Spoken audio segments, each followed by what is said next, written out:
Hallelujah.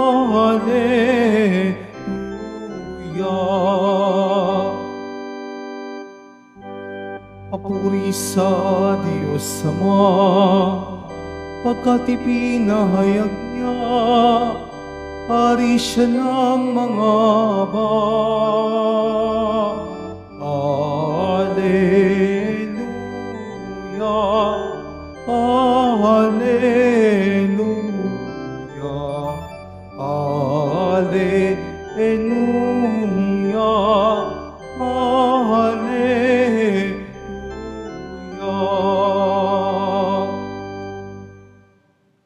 Sumainyo ang Panginoon, at sumayo rin. ang mabuting balita ng Panginoon ayon kay San Marcos. Papuri sa iyo, Panginoon. Noong panahong iyon, dumating ang ina at mga kapatid ni Jesus. Sila'y nasa labas ng bahay at ipinatawag siya.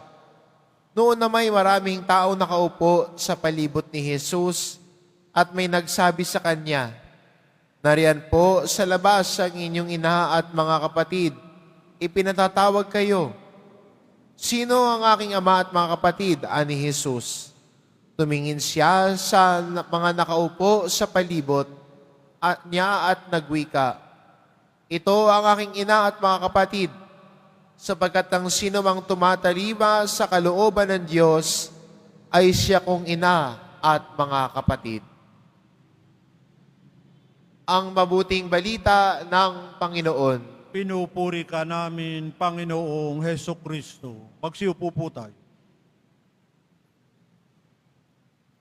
Magandang mapansin sa ating buhay Kristiyano at bilang buhay deboto. Maganda ring tanong siguro sa atin ni Jesus yan. Sino ang tunay na deboto ng Poong Nazareno? Sino ang tunay na deboto ni Jesus? Marahil ang isasagutin sa atin ni Jesus, ang sino mang tumatalima sa kalooban ng Diyos ay siyang tunay na deboto niya. Maganda makita sa paglalakbay natin bilang Kristiyano na ang una pong pasok sa isip natin pag sinasabi nating isang deboto ay yumayakap ng panata. Siguro'y panata na magsimba tuwing Biyernes dito, iba Biyernes at Linggo, iba panata tuwing unang Biyernes ng buwan. Panata na kapag may prosesyon o tastasyon, siya ay sasalang at makikiisa.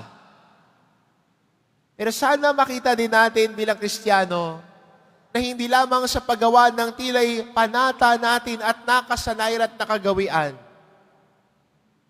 kundi ang nagbibigay kalugod-lugod sa Diyos ay ang ating pagtalima sa Kanya.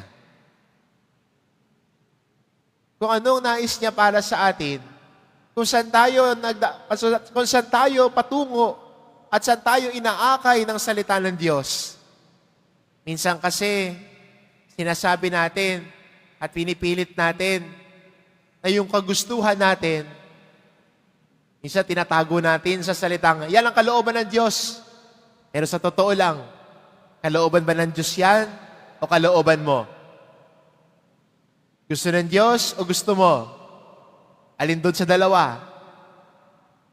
At para malaman natin that we can distinguish what we want and what God really wants from us, meron tayong tinatawag na discernment.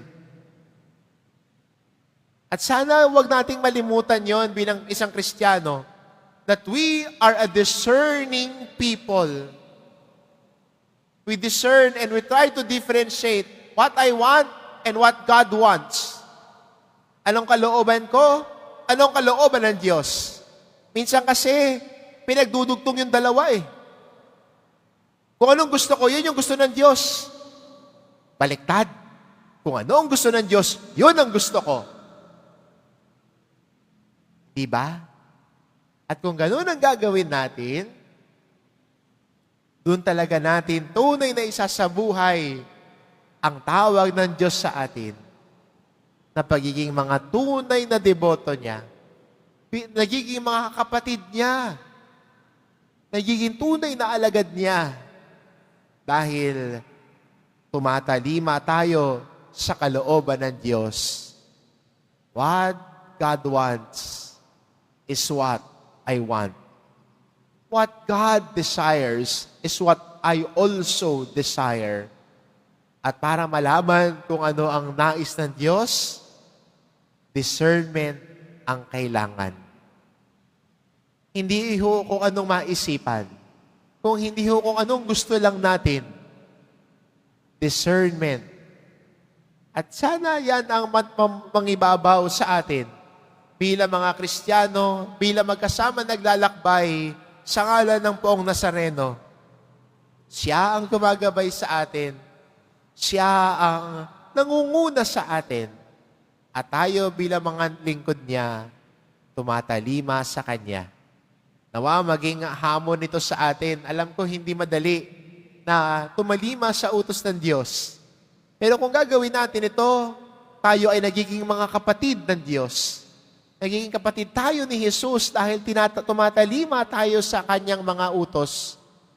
Hindi madali. Pero kung gagawin natin, lumalago tayo bilang Kristiyano. Hindi madali na pagpasyahin alin ang utos, ang nais ng Diyos o alin doon ang nais ko lamang.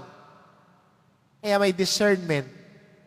At kung gano'n ang gagawin natin, alam natin na nakalakbay natin ng Diyos, siya ang gumagabay sa atin.